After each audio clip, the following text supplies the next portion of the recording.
आप पाक आर्मी में चले गए, आपने टेस्ट दे दिया, क्लर्क का दे दिया, सोल्जर का दे दिया, नर्सिंग का दे दिया, इवन आपने तमाम टेस्ट क्लियर किए, आपने रनिंग की, आपने फिजिकल टेस्ट दिए, आपने मतलब इनिशियल मेडिकल किया, आपको लेटर मौसूल हो चुका है, आपने फाइनल मेडिकल किया है, लेटर के बाद आप ट्रेनिंग पर जा चुके हैं, ट्रेनिंग के दौरान आपके ट्रेड तब्दील हो गए, क्यों, क्या वजह है?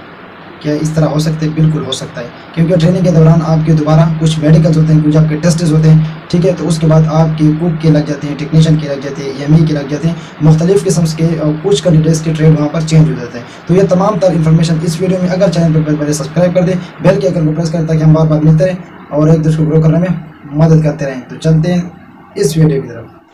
तो जी ये होता इस तरह, जब आप ट्रेनिंग पर चले जाते हैं, आप सिपाही हैं, आप सोल्जर हैं, आप नर्सिंग हैं, आप क्लर्क हैं, आप ईएमई के, आपकी इवन जो भी ट्रेड्स हैं, जब आप वो मतलब ट्रेनिंग पर चले जाते हैं, तो 3 मंथ जब आप ट्रेनिंग करते हैं, ठीक है ना, 3 मंथ, ठीक है, जब आप ट्रेनिंग करते हैं बेसिक्स ट्रेनिंग, उसके बाद फिर GHQ से एक टीम आती है, रिक्रूटमेंट्स टीम, ठीक है, वो फिर आपके एक टेस्ट लेते हैं, जिस टेस्ट का नाम है क्वालिटी टेस्ट, ठीक है। क्वालिटी टेस्ट में कौन कौन से टेस्ट होते हैं? आपका तहरीरी टेस्ट होता है, आपका मेडिकल होता है, और मोस्ट इंपॉर्टेंट आपका जो टेस्ट होता है वो होता है आपका मेजरमेंट। मेजरमेंट से मुराद आपकी हाइट चेक की जाती है, आपकी मेडिकल मुकम्मल किया जाता है, ठीक है। अगर आपकी मेडिकल कम होती है तो वो क्या कर देते हैं, अगर आपके पास तालीम ज़्यादा है, फॉर एग्जांपल अगर आपके पास मैट्रिक है और साथ में आपके पास कोई डिप्लोमा IIT DIT या आपके साथ FE FEC है, और आपकी मतलब कद कम है किसी ट्रेड से, तो फिर वो आपको क्लर्क में डाल देते हैं, ठीक है ना सर। उसके बाद क्या होता है कि अगर आप इसी तरह मतलब आपके पास तालीम कम है, तो वो क्या करते हैं, ट्रेनिंग के दौरान ही मतलब वो टीम क्या कर देती है कि आपको कुक में डाल देती है, आपको EME में डाल देती है, आपको किसी दूसरी ट्रेड्स में डाल देते हैं, ठीक है ना।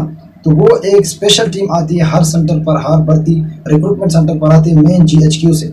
उसकी वजह ये होती है क्योंकि वो चेक करते हैं कि इस तरह ना हो कि कोई सिफारशी बंदे आए हों और सिफारिश करके उनके मेजरमेंट वगैरह अच्छी तरह ना हुए हो, जिसकी वजह से वो खुद चेक करते हैं और उनके वहाँ पर वो ट्रेड्स वगैरह चेंज करते हैं। अगर आपका फॉर एग्जांपल मतलब मेडिकल फेल हो जाता है, या आप मेडिकल में फाइनल मेडिकल में आपको की कुछ कमियां आ जाती हैं, तो उसकी फिर फर्दर स्टेजेस होती हैं, ठीक है। अगर वो आप उन स्टेजेस से कम आ जाते हैं तो फिर तो आपको उसी ट्रेड में रख देते हैं। अगर आप उस स्टेजेस से थोड़े मतलब 1-2 स्टेज आपसे आगे हो जाते हैं, मतलब उनकी जो रिक्वायरमेंट्स होती है उनसे मतलब आप कम हो जाते हैं या मतलब ज़्यादा हो जाते हैं, तो नो डाउट फिर वो तो ज़ाहिर आपको उसी पोस्ट पर रखते हैं। लेकिन अब सर ये जो तहरीरी टेस्ट होते हैं, या मतलब आपके जो मेडिकल होते हैं, या आपका जो दौड़ होता है, ये मतलब किस तरह होता है क्वालिटी टेस्ट में?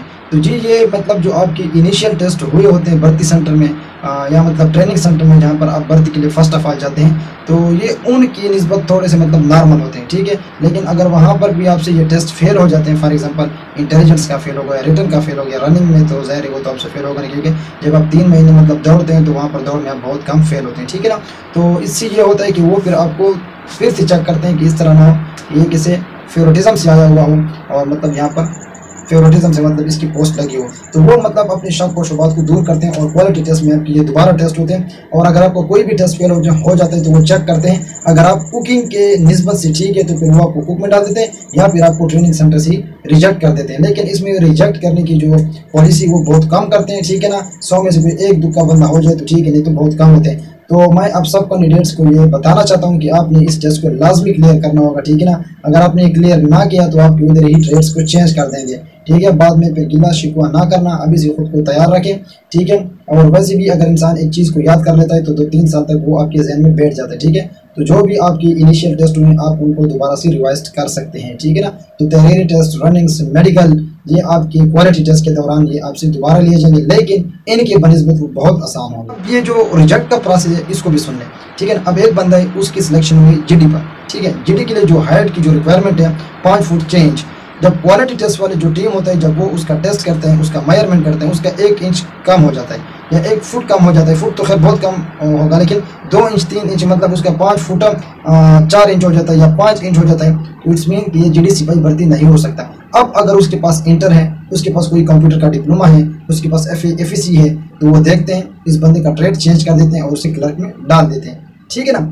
अब ये तो एक हो गया, ठीक है। अब यही बंदा सेम GD है, उसका हाइट भी कम है, उसके पास तालीम भी कम है, उसको मतलब कुकिंग भी मतलब इतनी खास नहीं आती, तो वो देखते हैं क्योंकि वो मतलब वो कई सालों से ये काम उनका होता है, जो GHQ से मतलब क्वालिटी टेस्ट के जो मेंबर्स होते हैं उनको पता होता है हर एक बंदे का कि यार इसमें ये क्वालिटी है, ठीक है। तो फिर वो उसे रख देते हैं। लेकिन अगर इसी बंदे का मेजरमेंट ही कम है, उसका हाइट ही कम है, क्लर्क से भी उसका हाइट कम है, फ़ौरन उसको रिजेक्ट कर देते हैं और उसको घर भेज देते हैं। तो ये थी कुछ इन्फॉर्मेशन, मैंने सोचा आपके साथ शेयर कर दूं।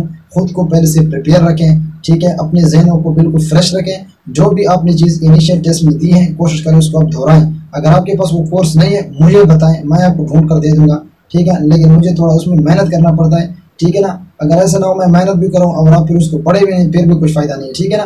तो अगर आपके पास नहीं है तो फिर मुझे लाजमी कमेंट्स में बताएं विद इन 24 आवर, इंशाल्लाह मैं आपको फ़ौरन रिप्लाई कर दूंगा। लेकिन इस चीज़ में थोड़ा टाइम लग सकता है, 2 दिन 3 दिन लग सकते हैं, ठीक है ना। उम्मीद करता हूँ वीडियो में आपको काफ़ी इन्फॉर्मेशन मिलेगी। अगर चैनल पर पहली बार सब्सक्राइब कर दे, बेल के आइकन को प्रेस करें ताकि हम बार बार मिलते हैं और इसी तरह एक दूसरे को ग्रो करने में मदद करते रहें। Best of luck for all candidates.